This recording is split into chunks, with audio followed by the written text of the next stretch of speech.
नमस्कार दोस्तों, फिर से एक न्यू ब्लॉग में आप लोगों का स्वागत है। सो दोस्तों, आज मैं जा रहा हूँ कृष्णा नगर शोकोडीपा में।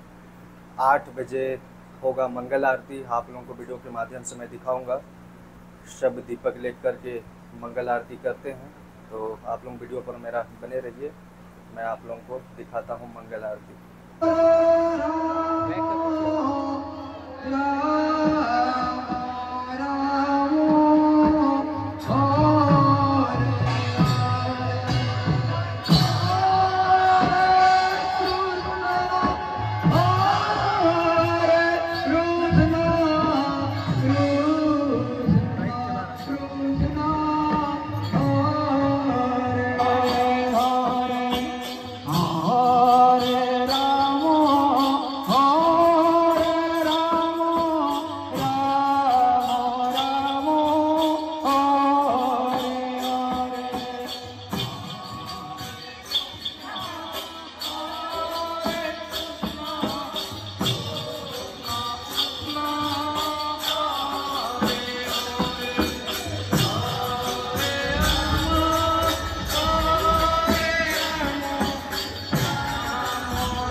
हेलो, 9 बजे से मछली बंधन केसर टोली के टीम अपना पार्टी लेकर तैयार रहेंगे।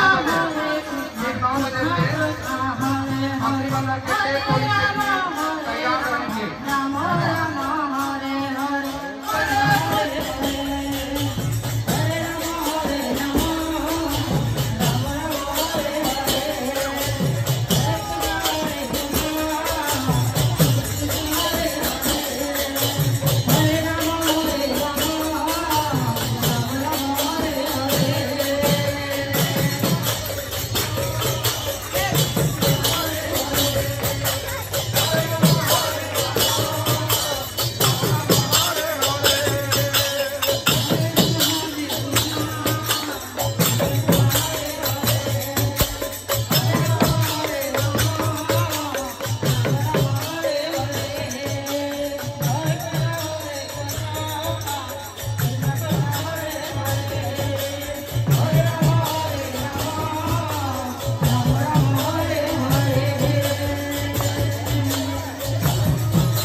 रात के अभी 12 बज चुका है, मैं घर वापस लौटा हूँ और वीडियो को लंबा न करते हुए वीडियो को यहाँ पर एंड करता हूँ। आप लोगों को नेक्स्ट इंटरेस्टिंग वीडियो में बहुत ही जल्द मिलता हूँ।